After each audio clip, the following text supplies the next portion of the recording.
we need to be completely open and attentive to the realities of human experience. Reality has never betrayed me. So I love really sort of deeply, as much as possible without preconceptions. We can never be without preconceptions completely in life, but as much as possible, just stepping back from those and listening to people and watching what's happening and absorbing and asking, what is it like to live that life in these circumstances? I don't think we can do the work of law and human rights without that kind of immersion in the concreteness of human experience. Hey folks, I'm Conor Gaughan, and that was Paolo Carozza. I'm so excited to bring you this conversation with him. He's a legal scholar, a beloved professor at Notre Dame, a lifelong human rights advocate, and co-chair of the Oversight Board. And if that weren't enough, he's also advised the Vatican on all things emerging technology and AI. In fact, right now he's in Rome hosting a global conference uniting folks from industry, technology, regulatory worlds, academia, social and natural sciences, to explore, in his own words, what can be harnessed from these rapidly evolving models to advance human flourishing, to enhance human labor rather than destroy it, to build on education rather than replace it, and to recognize our responsibility across industries and institutions, across borders and cultures, to mitigate inherent risks and uphold human dignity. Paolo left me with so much to think about on how we ethically govern technology in a world that's changing faster than I can finish this sentence. And I know you're going to love hearing from him. We've been on a bit of a hiatus over at the pod, but we're still committed to bringing you insightful conversations with some of the best innovators, entrepreneurs, and thought leaders building successful businesses while also helping us build a better world. And Paolo is a perfect example. So without further ado, welcome Paolo Carozza to Consensus in Conversation. Awesome. All right, thanks for doing this. I'm very excited. Why don't we start with letting you introduce yourself and maybe a list or litany of your many titles and roles. Sure. So my name is Paolo Carozza. Right now I'm a professor of law at the University of Notre Dame. Over the last 30 years that I've been there, I've done a lot of work outside of the academy too, in particular in international human rights. So I've had the privilege of serving in a variety of international bodies and leading them within the Organization of American States in the Americas, within sort of Europe and the European space, including Eastern Europe into Central Asia, with the U.S. government and the State Department, and now in the private sector with the Meta Oversight Board, of which I'm one of the co-chairs. They always say you can only connect the dots looking backwards. If we were to kind of reflect on everything from your childhood and parents through education, early career trajectory, what are the moments or memories that you think stand out as pivotal on this journey towards doing what you do now in this vocation? So I'm the son of Italian immigrants to the United States, and that's always been really important dimension of my identity in life. My parents were both educators as well. My father was so deeply convinced that literature had this great historical role to play in educating human hearts and minds to care deeply about important things and to teach us. My father, a professor of comparative literature, his specialty was Dante. So we grew up, with other kids grew up with Disney. I grew up with Dante, and my mother, a teacher of Italian and French language. So languages, cultures were always important to us. I came from a public high school in the Midwest. I grew up in Milwaukee. And when I went to college, I found myself surrounded by people whose backgrounds, points of view, formation, intellectual capacities were so sort of exciting in a certain sense, right? I mean, stimulating. This sense that there's an endless world here. So I grew up going back and forth between Italy and the United States and elsewhere in Europe. I lived in South America. I've lived in the Pacific. I've worked in Africa and in Eastern Europe. So, the sort of global perspective is something I inherited from my parents and is really central to everything I do. I was in the university in, the early half of the 1980s. It was a period of proxy Cold War going on in a variety of places. many of them in Latin America, and I became intensely interested in Latin America, learned the language, the culture, studied the religion, I mean, all sorts of things. And in part just because I was so both concerned, but just intrigued by what was happening, the way that the U.S. was involved, sometimes for the good and sometimes not, the way that the Catholic Church was involved, sometimes for the good and sometimes not. That really set me on a trajectory of long-term interest in human rights and international affairs. And then, I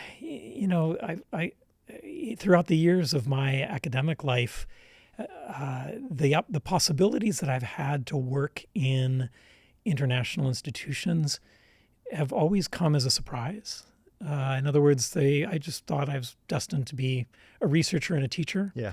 But to be put into situations where you couldn't just live in abstractions anymore, where the decisions I was making, they really mattered for people in front of me. Yeah. I saw their faces. I heard their testimonies. I knew their stories. I had to talk to the woman whose son was disappeared by the security forces. Those things mark you in a way that typically in the professoriate, we don't really get the privilege, and it really is a privilege to interact with those kinds of deeply human needs. And so ever since, I've tried to sort of keep a foot in the intellectual sphere, but also very deeply in practice and in the reality of human experience. Have you found a singular framework or anchor that with which you approach all legal scholarship from any of those things? Is there some kind of universal approach that's come out of that? I could point to two things, I think. I mean, at a theoretical level, I would say I was not educated in law school or in my prior studies, a lot of which were philosophically oriented, not educated in what would classically be thought of as the natural law tradition.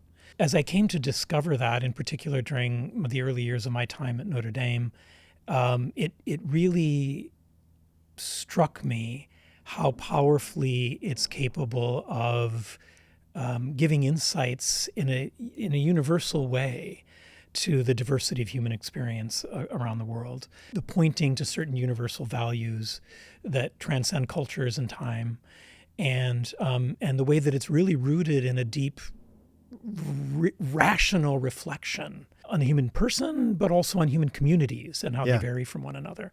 So that's really structured a lot of it. But the second thing goes back to what I was saying about my encounter with practical human rights work, is how much we need to be completely open and attentive to the realities of human experience. Reality has never betrayed me. And I love really sort of deeply, as much as possible without preconceptions. We can never be without preconceptions completely in life, but as much as possible, just stepping back from those and listening to people and watching what's happening and absorbing and asking, what is it like to live that life in these circumstances? I don't think we can do the work of law and human rights without that kind of immersion in the concreteness of human experience. And when you really sort of push down to those level of human motivations, that they always prove to be the same, even though they're inflected in different ways. Yeah. If we were to take some of those same motivations and look at the moment we're in now, just thinking about those baseline human emotions and values, what would you think are current kind of global norms around, or emerging from those universal truths around dignity, privacy, and free expression in the moment we live in right now, with technology, with institutions globally where they are? How would you apply some of those same beliefs or understandings about what's deep down in all of us to the world we're living in and kind of the challenges we're facing? It's an extremely difficult and very urgent question, Conor, very, very urgent question. The temptation, I think, is to be reductive in one of two ways, right? On the one hand, there's the temptation to simply say, well, human dignity is universal. We all have value. We all have worth. We have international treaties and long traditions that say that freedom of expression is important.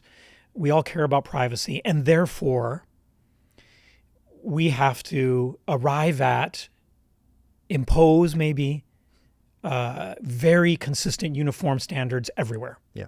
Because they're universal values. There is an underlying truth to that, right? Because of what I was saying about these elementary human needs and that we all share. But it's not enough. Now, the other temptation at the other end is to say, well, there's not really any there. Right. Those are just words, they're covers, they're excuses for people to be imperialistic and not to value the diversity of the human family. And there's a truth to that too, right? We're not all the same. Yeah. We live in different times and places and languages and cultures and foods. I love different foods, I wouldn't want them all to be the same.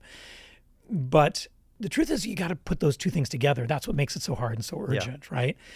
And I think that is the underlying ideal of the international human rights movement that was born after World War II, starting in 1948, really, with the Universal Declaration.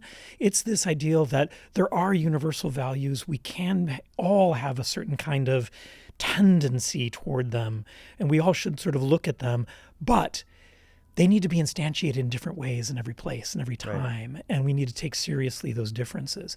And so there's sort of this dialectic that has to go back and forth between that consciousness and appreciation for the universal value, and at the same time to be really attentive to the realities that people live in very different places. So, dignity is not going to be understood the same way, even though we can all agree that the human being has an irreducible value that we should all sort of champion.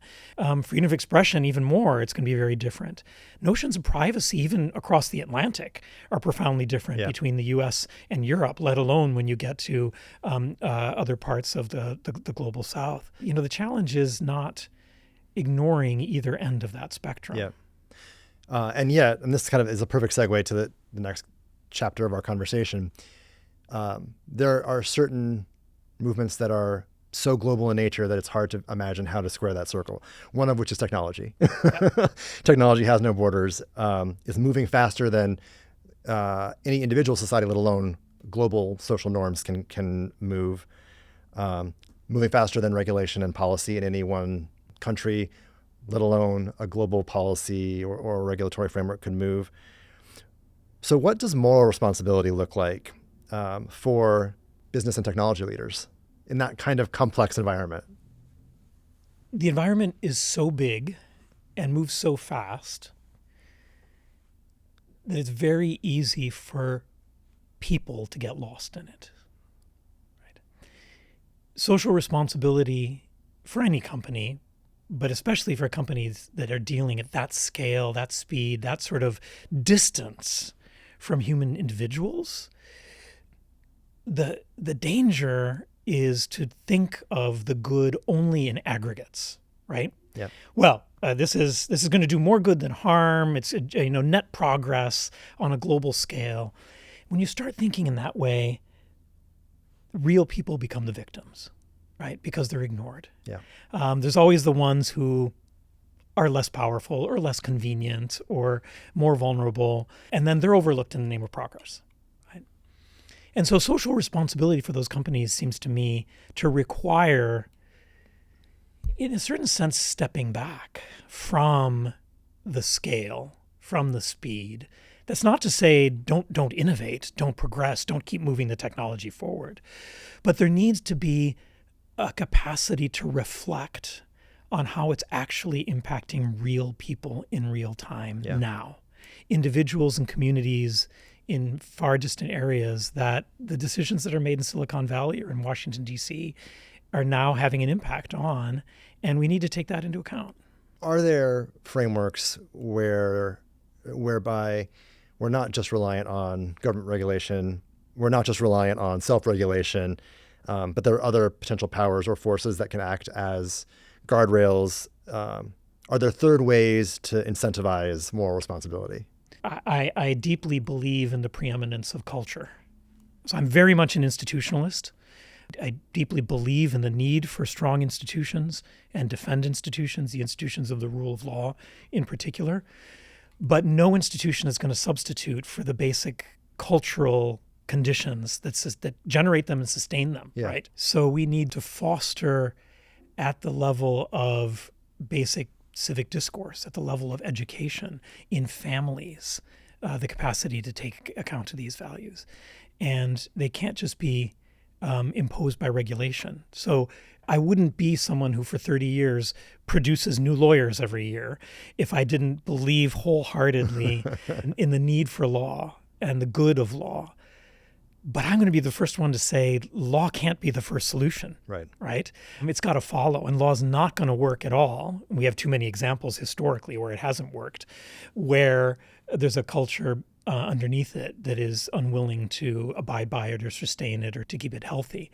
And so regulation is necessary. I don't think anyone would say in the environment that we're in that we can simply forego any kind of public intervention and regulation. But law is not enough. It's got to come from below.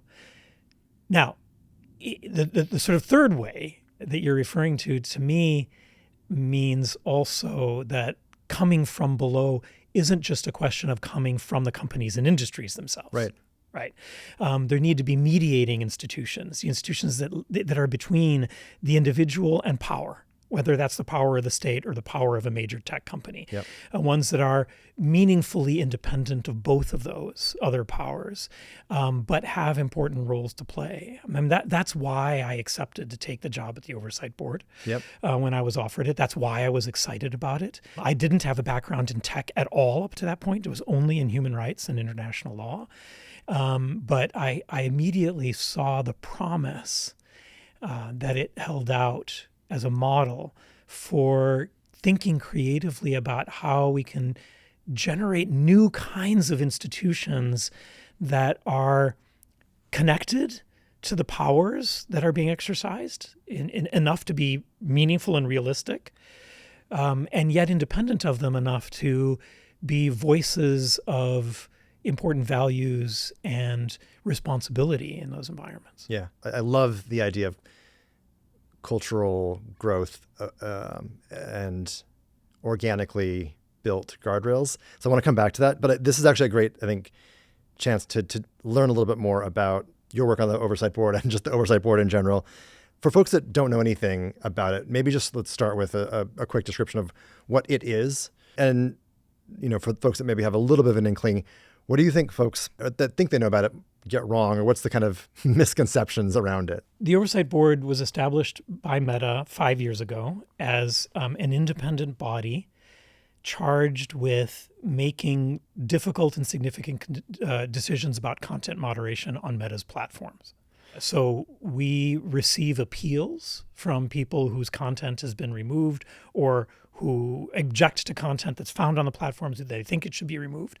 And we can decide those particular cases and make decisions that are binding on Meta contractually about content that should be removed or that should stay up. And then in connection with that, the Oversight Board makes policy recommendations. We've made over 250 at this point about how Meta should change its content policy rules or its enforcement practices or the way that it uses automation and so forth.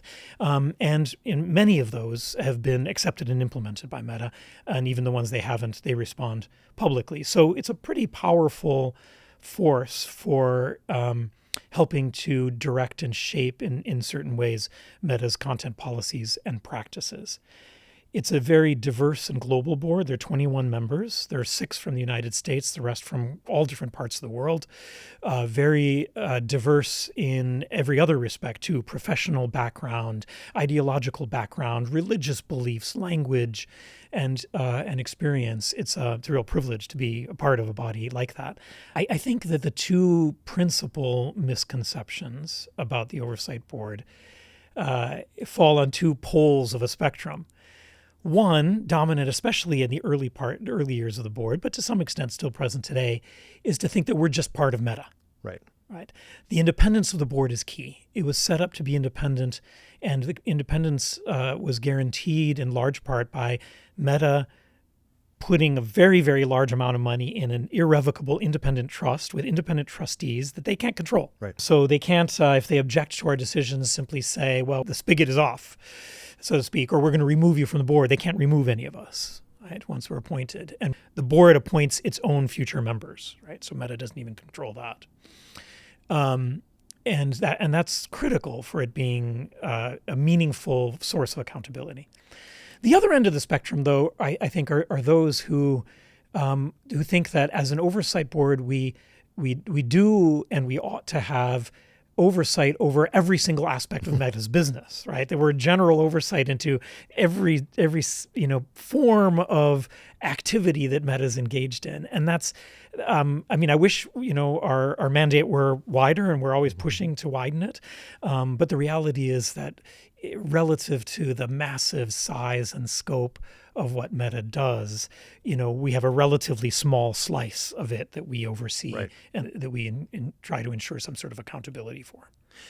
You talk about 21 diverse global members of the board. What's it like deliberating with a group of thinkers like that who come with such diverse ideological, cultural, professional backgrounds? Put us in the room. What's it like? Well, it's fascinating. It's a privilege just to listen. It's also extremely difficult sometimes. Yeah. You get very, very contentious, controversial cases in which we're very divided. And the opinions that we publish, which are all public and available on the website for anybody, often have expressions of diversity of opinions within them. Yeah. Minority views as well as majority views. And you can tell that we've fought a lot over it. What makes it possible to do it without it turning acrimonious or becoming stalled at an impasse is, first of all, that all of us were very deliberately chosen with a view towards creating a body that is capable of dialogue, reason, persuasion across these lines. Mm-hmm. In other words, every time we're interviewing someone for a new position or an opening on the board, one of the fundamental questions we all have is, how do you work with people you disagree with? Talk to us about times when you've had to accept decisions you didn't agree with, or when you were trying to persuade someone who had a view that was radically different from yours and it was very difficult. And how did you handle that? What track record do you have of working in institutions that entail compromise and dialogue and reason and persuasion? So the board is, sort of uniquely composed in that sense. It is something that one has to be very intentional about in the formation of the institution, right, and the preservation of the institution. And then after that, it's not just a job. It has to be a set of relationships. You have to understand people not simply in the argument that arises in this particular case involving, allegedly genocidal, statements, but you have to understand that there are people who have family members they love and countries they love and concerns and temperaments that are different. Yeah.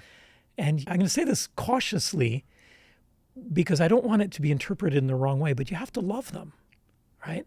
And the reason I say cautiously is that I wouldn't want that to be understood as a sentimental thing, right? I don't have, warm and fuzzy feelings for all of my other 20 members of the board, and some of them can be really prickly, and I'm sure they find me to be so. But I want their good, and I want to understand what they see as that good. Right. And I want to do that before I argue with them. Yeah. The humanity. Yeah. Yeah. What about examples of where there was either a deep disagreement or simply a deep difference of culture and background where you find surprising alignment? Are there examples of kind of that those global norms that we talked about earlier coming to life in unexpected ways among the board itself on cases? Sure. I can give you one example that we really struggled with a lot over how to formulate the opinion at a very delicate time. The question was, it seemed like a very simple and innocuous question, and then you'll see quite quickly that it's not. The question before us was how Meta should moderate the use of the Arabic word shahid on the platforms. Shahid is usually translated into English with the word martyr. And it is sometimes, used in order to celebrate people who have engaged in extreme forms of violent conduct against other people, Right. but have died in the process. And so they're hailed as martyrs for having engaged but perished in the commission of terrorist acts. Because of that use, Meta was prohibiting the use of the word shaheed in any context on their platforms. So much so that it, by Meta's own admission, was, in their words, probably the most moderated word on Meta's platforms at all. Okay, and the problem was that it was arguably also that moderation was also arguably resulting in the takedown of all sorts of content that had nothing to do with terrorist violence, right? It's used in all sorts of other ways. Language is a very complicated, subtle thing, and even Arabic is not used in the same way in different Arabic-speaking societies, let alone the way that it's translated in other things. It has religious inflections to it. It's used to refer to people who die in shipwrecks, for example. It is sometimes given as a first name to children. In photographs of city scenes in some Arabic-speaking societies, the word shaheed is included on street signs as a title for certain names when streets are named after people, as an honorific, right? And so the question was before us that Meta put to us is, should we loosen these rules prohibiting this word in order to accommodate these relatively innocuous uses of it and to avoid over-moderation, but at the risk, Right. then, that there will be errors in the other direction and there will be some content on the platform which celebrates terrorist violence. It's an extremely difficult question, right? Because there are always trade-offs.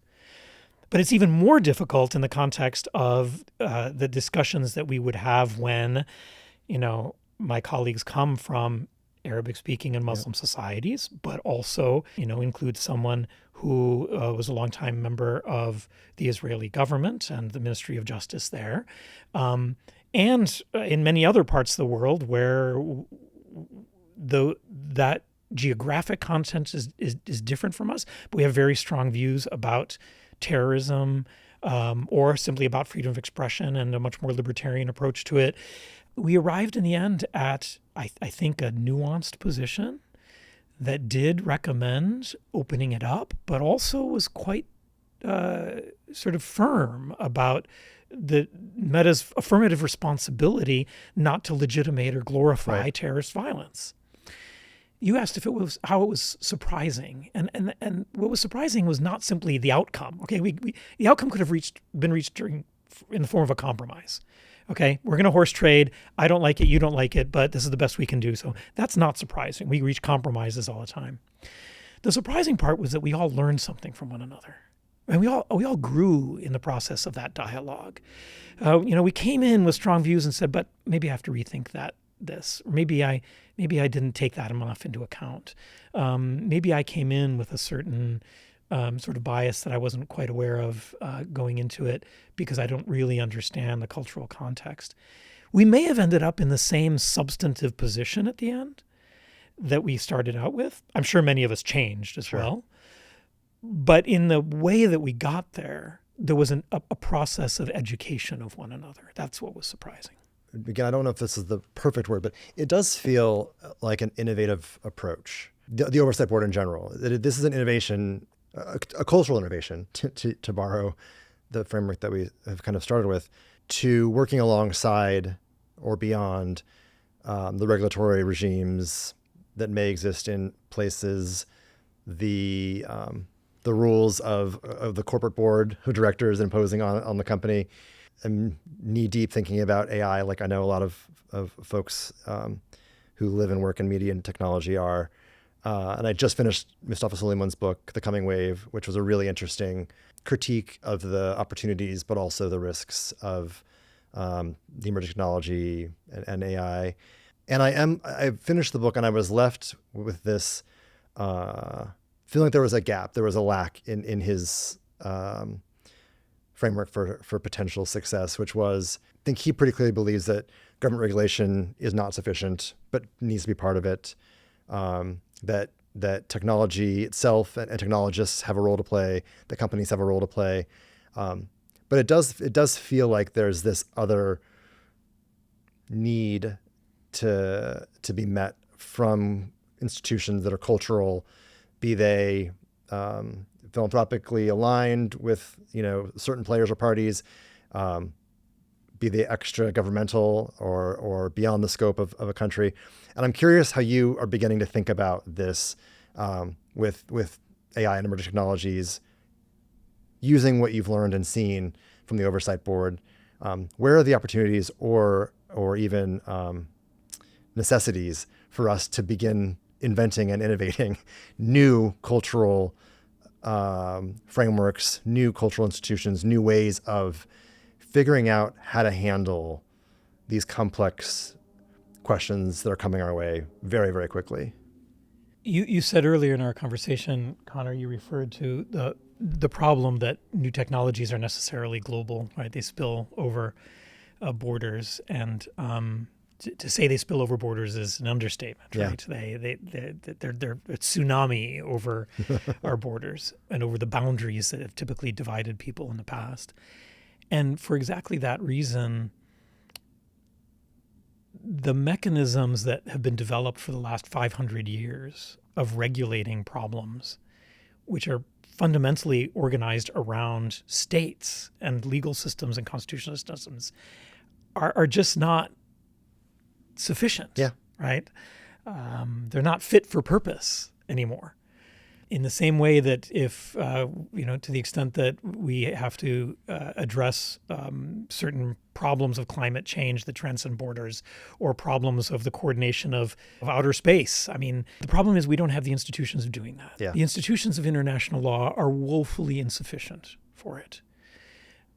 And again, I teach international law. I don't mean that to reject the idea that there is or should be value in international institution system. Again, I've served in them for a reason. But exactly from serving in them, I see they're not enough. Yeah. And they can't be enough. And so we need creative, new kinds of institutions. I don't think it's a fantasy to say that. The state itself was a new kind of institution that emerged in the early modern period in Europe, right? And everything that we think today about state sovereignty and state borders and so forth is a historically contingent fact that emerged to address new kinds of human needs. Yep. So it's not a fantasy to say we need to develop new kinds of institutions, we need to be creative. The harder question for me is where are they going to come from? Right? Who's going to generate them? Where is the generativity and the human creativity in it? So we need to find new forms of collaboration, and it's urgent, and I don't know where it's going to come from. But I do think that one fertile source are exactly those sorts of movements in human realities that themselves, by nature, transcend borders. Yep. And so I've done a lot of work with the Catholic Church and the Vatican over the years in interreligious dialogue and peace and justice issues, on social science questions.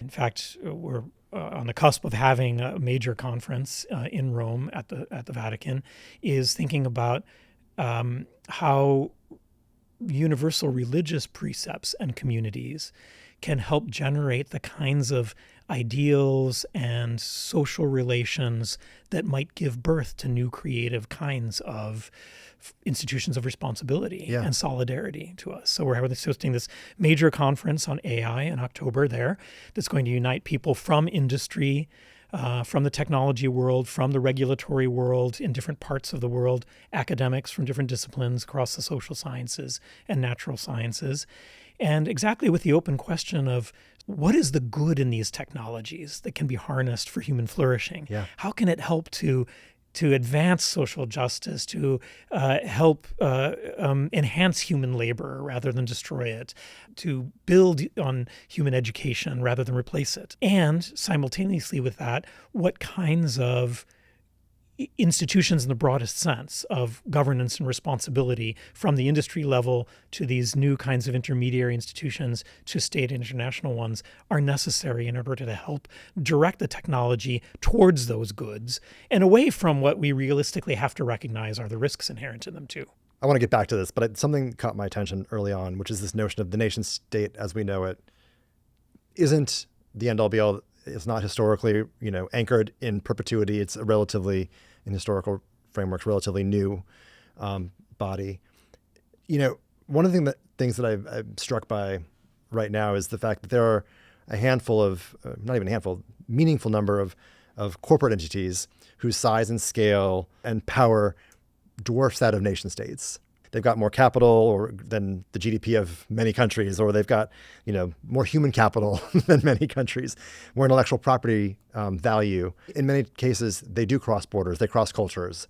I'm curious, if we need to be thinking about a new framework for the corporate citizen that's not state-based, but that's global. And what does that look like? And how do we do that? What is the process by which we would begin to invent a new notion of corporate citizenship such that companies themselves that have this scale and this power can enjoy that opportunity and that potential, but with the correct responsibility and accountability assigned to them? I mean, have you thought about this, or are people talking about this, or how do you think about this? Because I think it's fascinating, moment in history to think to grapple with these realities. Yeah.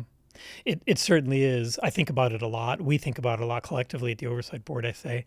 I don't have answers, but I'll just start with a couple observations. I mean, so consider that Meta's platforms, although, it's a U.S. company, obviously, founded in the U.S. innovation behind it, U.S. engineering behind it, 95% or so of its users are outside the United States. Yeah.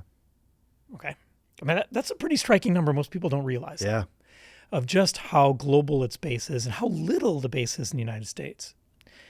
On the other hand, though, I don't know the percentage, but a vast percentage, vastly disproportionate to that 5% of users of Meta's revenues are from advertisers who are in the United States, Sure. or maybe United States and Europe. Yeah. Right. So the disproportion between the economic base of the company and the users who are affected by the company there's a terrible mismatch there. And the question is, how do you align those?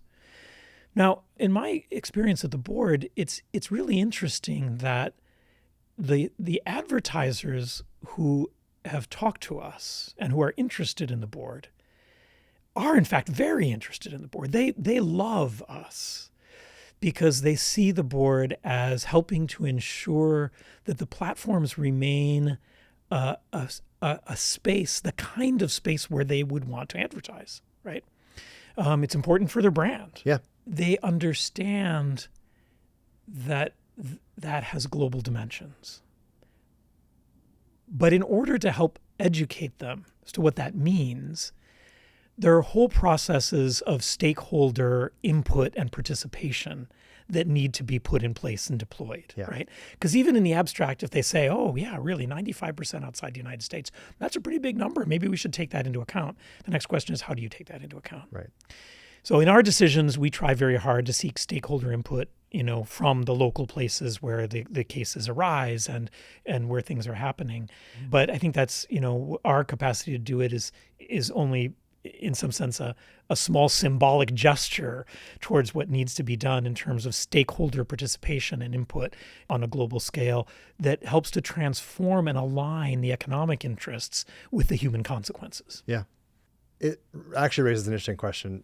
As we think back to the conversation on emerging technology and AI, a lot of your work is centered on this notion of human right and human dignity. As you think about the moment we're in on the precipice of a major technological chapter and with unknowns, a lot of unknowns coming our way, how are you thinking about, personally, but also, at the Oversight Board, how are you thinking about the interplay between human dignity and, the role of labor and the AI transition and all the things that we don't know are coming with emerging technology and its potential to disrupt any number of somewhat sacred relationships between humans and the state, humans and the company, Humans and Cultural Institutions. Like, what is that dialogue like for you? Well, as you referred to, I mean, I've been writing about the idea of human dignity for 25 years at least. I've always been attracted to writing about it and following what happens in it precisely because it's been such a powerful vehicle for fostering cross-cultural global dialogues about what is good for people, right? And therefore how economics and politics and so forth should be directed.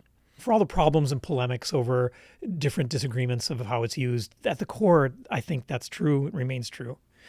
But in the world of AI, I've become increasingly convinced in recent years that the way we've been talking about dignity, especially in sort of Western economically advanced countries, is too reductive.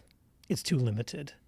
We've allowed the idea of dignity to be focused more and more just on protecting the individual's capacity to make important choices.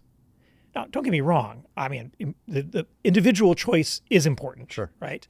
Being able to pursue with a meaningful degree of self-determination the goods that we value in life is a really important achievement of modernity, and I don't mean to disdain that or set it aside.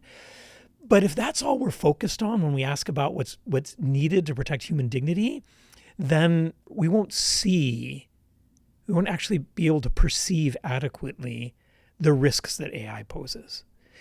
Because it's not just a question of protecting the human capacity to choose or to choose freely or to choose well.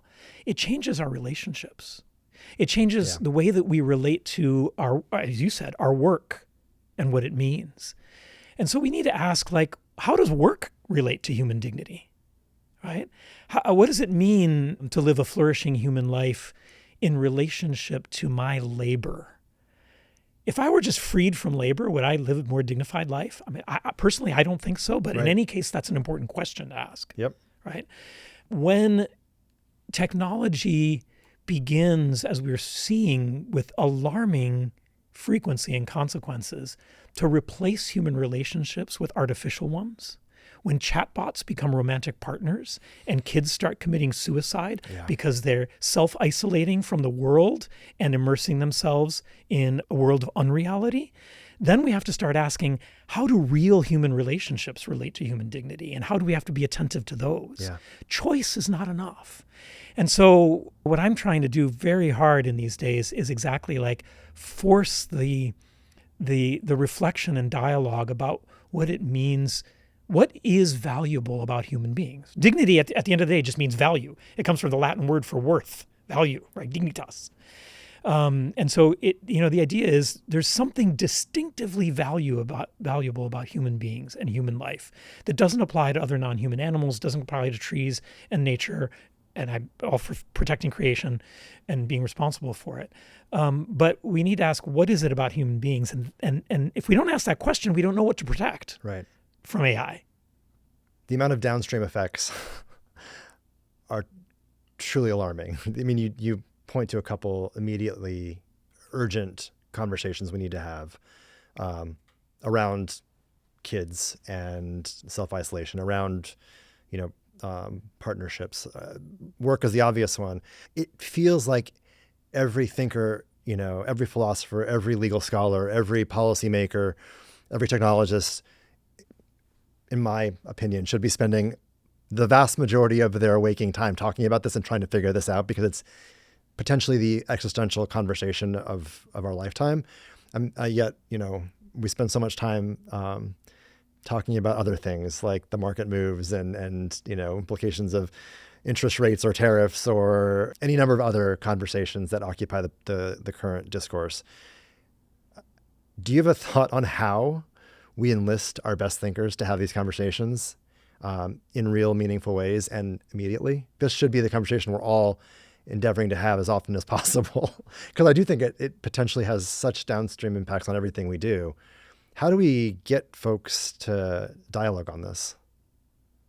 On the one hand, there are dialogues we need to be having like at the micro level, right? I love having this dialogue in this room with you and facing these questions. I have to have it around my dinner table with my kids. right? With my friends, not just the ones who are technologists or who are policy geeks or whatever.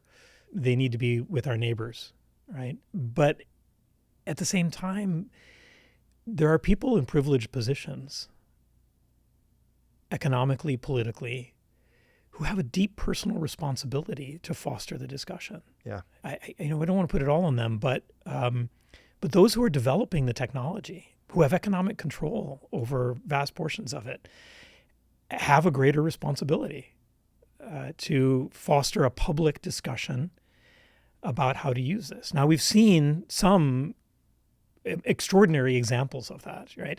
Someone like, Yoshua Benjo, key in the formation of the technology and is now sort of working daily, as far as I can tell, all over the world to foster a conversation about responsibility. That's the model I see at that end. It doesn't take away from the being in the capillaries talking about it in our neighborhoods as well. But I think that people in those privileged positions of the entrepreneurs, the investors, the politicians who work in that and have capacity to do something about it have a responsibility. And it's sometimes distressing how little that responsibility is exercised, frankly. Right? I mean, and it is hard, right? Like these are hard questions, especially in the public policy arena. The technology moves so fast. I can't expect many of our policymakers to be on the front lines of some of these thought leadership conversations, although I wish they were. I mean, I have to hope that we will continue to move that direction. It does feel like there's an urgency that I wish were more present everywhere. Well, it does require crossing lines all the time. All the time. Right. And so the more that we maintain lines of left and right, lines of even just, not the ideological lines of like, in working in the Oversight Board, one of the first things that struck me very powerfully is how hard it is to have conversations that are meaningfully informed by an understanding of the technology and by an understanding of sort of law and policy and basic principles at the same time. They're two worlds that talk past each other constantly. It's not an exaggeration to say that sometimes the tech world and the world of law and policy are mutually unintelligible to each other. Yeah.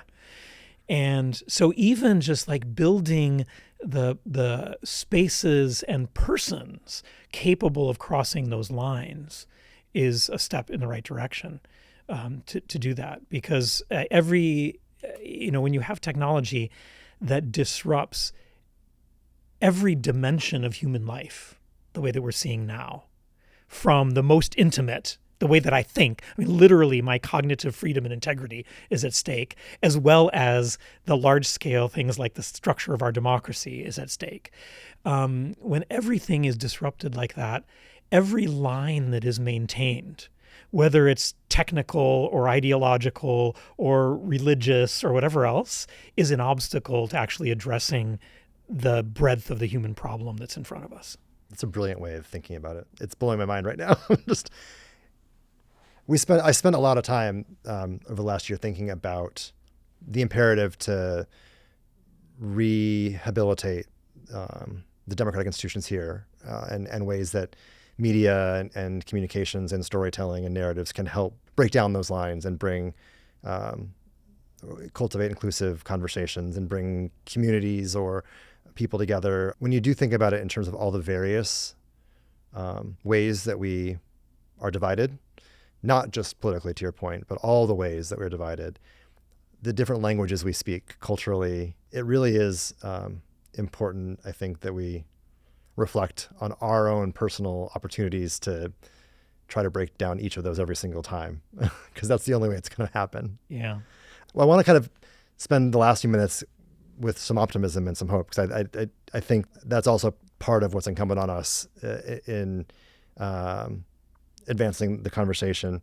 You're in an incredibly privileged position, what you see, what you get to think about, your scholarship, that really does open the door to making lives better for people every day.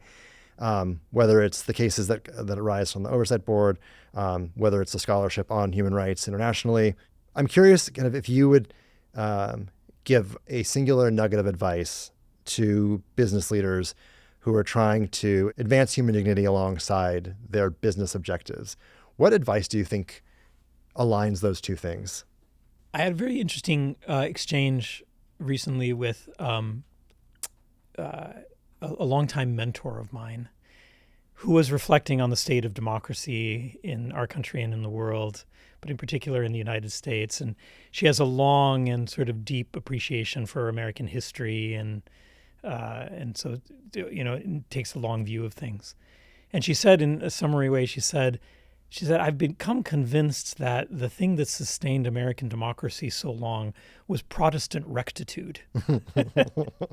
And she meant it half as a joke. Right.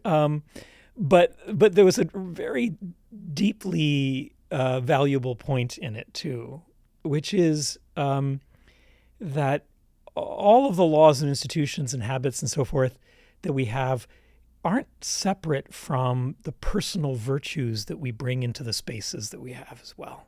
I'm not a business person. I've never created a company. I have enormous admiration for people who are innovators and entrepreneurs and have created things out of nothing and built them. It's one of the great gifts that our country has been blessed with, to have that spirit of entrepreneurship and innovation and creation.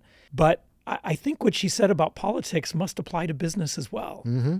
Right? In other words, if you're going to be in that world and you're going to display all of that extraordinary creativity, it can't be separate from the kinds of personal virtues that make you oriented towards other people, and that make you sort of pause and ask the question of, what impact am I having on other people? Yeah.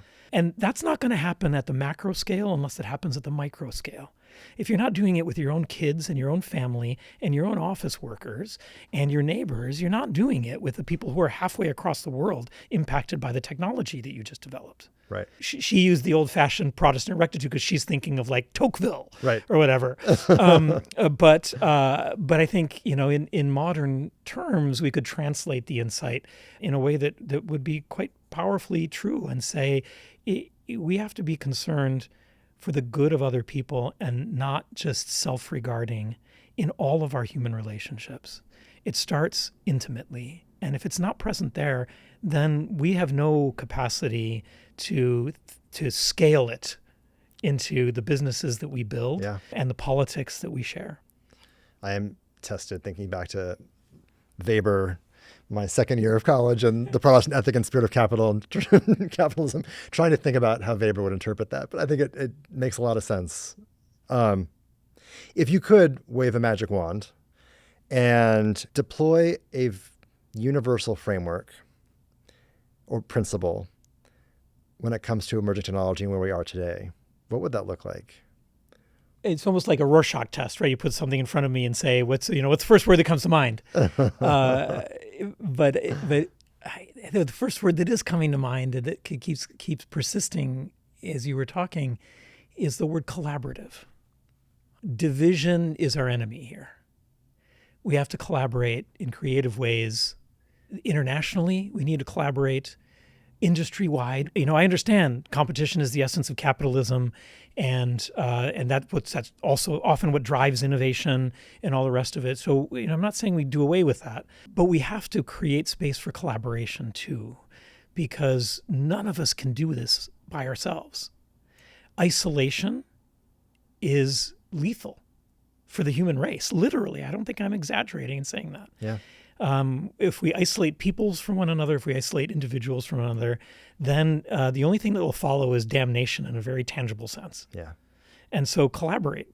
We have to collaborate more. Yeah. We have to find new forms of collaboration in new kinds of spaces. And so I think by extension, all of us need to be working to draw people together in conversation, in creation. I see that in my students. It's an incredible privilege to be a professor.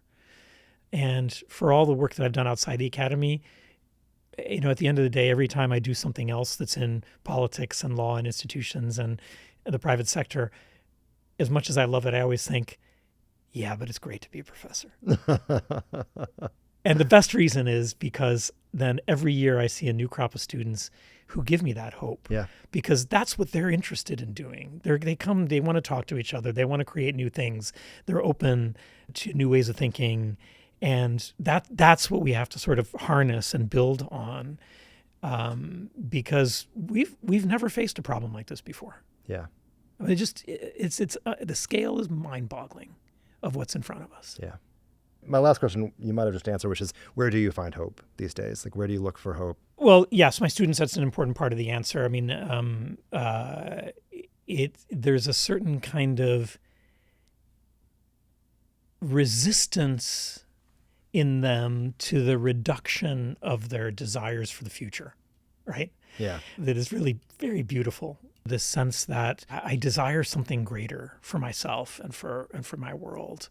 And we have to build on that. But the other thing I would say is I'm becoming increasingly convinced that there's a lot of wisdom from the past that needs to inform our future. Sure.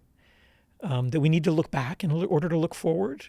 In a world that's so dominated by technology and innovation, it's so easy to think that everything's in front of us and everything that came before is obsolete and no longer relevant. I just think that couldn't be more false. Yeah. You know, the great wisdom of religious traditions, of philosophical and ethical traditions, of the whole world, of different civilizations, all need to be renewed and appreciated and brought into the discussion.